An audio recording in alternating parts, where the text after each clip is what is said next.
Fala, minha gente! Hoje é dia de estudante, então antes da gente começar a falar do PET, parabéns para vocês, principalmente aqueles que estão estudando para valer, aqueles que estão levando muito a sério os estudos em casa. A gente sabe que não é nem um pouco fácil, mas parabéns para quem está estudando. Para quem não está, tá na hora de começar a ficar um pouquinho mais firme, que o ano, ó, já passou da metade. Pessoal, queria lembrar também para vocês que vai fazendo o PET toda semana, não deixa acumular não, tá bom? Arruma um horário para você estudar, um horário que você possa todos os dias estar disponível para poder fazer suas atividades, ir tirando suas dúvidas e não deixe acumular. O professor passou atividade num dia, tente fazer tudo naquele dia, tá bom? Porque no outro dia você sabe, vem mais. Se você deixar acumular, além de ficar muita coisa para depois, você também vai ter que acabar fazer sábado e domingo. E ninguém está muito afim, né? Bom, vamos lá então, sétimo ano. PET 3, semana 2. Vamos lá? Bom, nós temos algumas observações sobre esse PET. Esse PET ele traz uma matéria que a gente não viu ainda, a gente não viu nada, muito pouco dele. Alguns conceitos a gente até que já tem sobre essa matéria, mas ainda muito pouco. Então eu gostaria de pedir que vocês fizessem essa parte.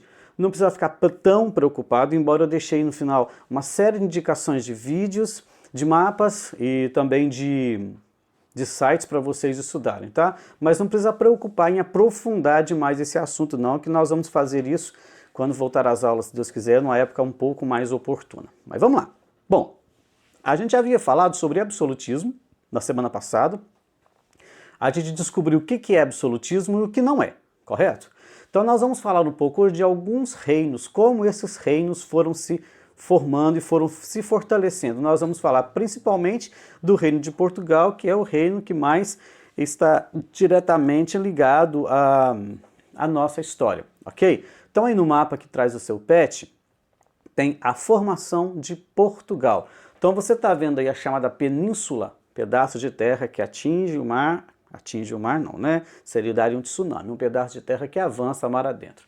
Aí a Península Ibérica, onde hoje estão os países Portugal e Espanha. Então você está vendo aí uma série de recortes, uma série de pequenos pedaços. Cada um desses pedaços era um reino, certo? Então você deve estar vendo aí o maiorzinho deles, ó, Leão e Castela. Esse Leão e Castela, os reis se casaram, o rei e a rainha, rei Fernando e a rainha Isabela, Castela e Aragão casaram e juntaram e formaram um reino. Enquanto eles estavam lutando ali, porque estava tendo uma treta ali com os árabes muçulmanos haviam invadido toda essa península e eles estavam expulsando. Estão vendo as setinhas aí para baixo, puxando?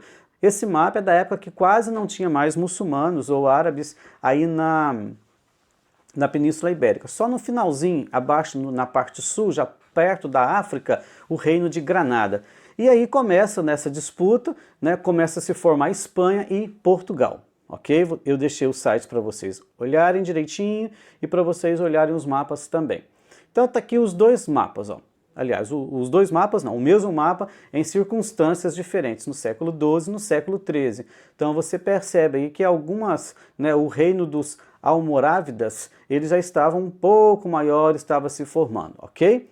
E aí tem um pouquinho da história. Com sua morte, o condado é um pedaço de terra que era dado a um conde e passou para seu filho Afonso Henriques. E esse, no ano 1139, proclamou a independência em relação a Castela, separou, centralizando o poder político nas suas mãos. Isso significou que no século XII, enquanto a Europa se subdividia em vários feudos, em vários pedacinhos, Portugal já estava se tornando uma monarquia nacional em torno de Afonso Henriques. É importante lembrar que Portugal, nós vamos ver depois das navegações, Portugal é uma das primeiras monarquias europeias a se consolidar, a ter o seu território definido e já ter o seu rei, a sua dinastia já reinando com uma certa tranquilidade, certo? Para unificar essa nobreza portuguesa em torno de um objetivo comum, Afonso Henriques empreendeu uma guerra contra os invasores árabes no sul de Portugal, em Algarbes. E aí, ó, você observa que Portugal era um pedaço bem menor do que é hoje. Aí Portugal ganhou o sul, que é chamado de Algarbes, você vê nesse mapa daí, e formou hoje o Reino de Portugal. Bom, hoje não é mais Reino de Portugal. Bom, além da Guerra da Reconquista, que era tomar a Península Ibérica, onde hoje é Portugal e Espanha, dos árabes, além da Guerra da Reconquista, outros fatores contribuíram para fortalecer esse condado de Portugal e posteriormente o Reino de Portugal. Que fatores são esses? nos textos que eu deixei para vocês, vocês vão conseguir fazer com uma certa tranquilidade. Embora seja uma matéria menos conhecida para a gente, os textos são simples, vocês conseguem ler e fazer sem mais dificuldades. Mas tem que ler, tá bom? Com o auxílio do seu livro na internet, eu já passei para vocês as indicações de textos e sites, pode ir lá e ver só os que eu já indiquei mesmo. Responda as questões a respeito da Revolução de Avis, ou Avis, conflito político e bélico ocorrido entre 1383 e 85, que envolveu o Reino de Portugal e o Reino de Castela. Bom, então aí é um conflito, o que é entre esses dois reinos, que vai criar a dinastia de Avis, ou Avis, algumas pessoas falam diferente. O que é uma dinastia? Dinastia é uma família de reis. Alguém se torna rei por uma determinada circunstância, no momento histórico, e a partir dali começa aquela hereditariedade, vai passando para o filho mais velho, depois para o filho mais velho, para o filho mais velho. Quando não tem esse filho mais velho, tem toda uma legislação, toda uma lei que indica quem será o sucessor do trono. E aí depois, essa dinastia de Avis vai reinar por Portugal durante anos e anos e anos. E aí você tem a formação da burguesia portuguesa, os interesses e posicionamentos, quais foram as consequências dessa Revolução de Aves, tanto para Portugal quanto para a Espanha. Isso você vai ter que estudar um pouquinho nos textos que eu indiquei para você. Como estou te falando, é uma matéria pouco conhecida para a gente, mas os textos são bem simples, os vídeos também são bem simples, você não vai ter nenhum problema para fazer não, ok? Bom, no seu PET, traz essa imagem que representa a Batalha de Aljubarrota, que é entre forças militares dos reinos de Portugal e Castela, que estavam juntos nesse momento, ocorrido em agosto de 1385. Então eles lutavam contra os mouros, ou os árabes, que eles chamavam também de mouros. É interessante que quando Portugal depois se coloniza o Brasil, essas batalhas elas eram encenadas em Portugal e elas vieram para cá, para o nosso país, e foram adaptadas aqui com uma festa que a gente conhece como cavalhada. Não sei se vocês já viram em algum lugar, né? Em alguns lugares ela está inclusive junto com as festas de Congado, aqui em Minas Gerais, que são bastante comuns. É uma representação teatral dessas lutas entre árabes e os portugueses, ok? A imagem abaixo representa o casamento de Dom João I com a princesa inglesa Dona Filipa. Primeiro, eu não queria ter uma mãe que pusesse o nome de Filipa. Você já imaginou? Alguém fala, como você chama? Filipa. Não é um nome legal, né? Bom, mas deram o nome para ela. Que impactos teve essa união para o fortalecimento dos interesses expansionistas do Reino de Portugal? Antes de mais nada, a gente vê os amores de reis, rainhas e princesas em contos de fada, aquilo ali é só ficção. Não existe amor de conto de fadas entre monarquias. Existem casamentos que são muito mais alianças políticas do que afetivas, do que amorosas. Os reis geralmente colocavam seus filhos e suas filhas para se casarem com príncipes de lugares diferentes para, quando eles estivessem ausentes, esses reinos pudessem se juntar ou poder pelo menos estar aliados, mantendo a sobrevivência de todos eles. Então não havia amor. Pode ser até que havia, mas necessariamente não era esse o critério para um casamento, ok? Então a Dona Filipa com o Dom João I se casaram. Por que será? Acho que pelo que eu falei vocês conseguem um pouquinho de compreender, certo? Muito bem.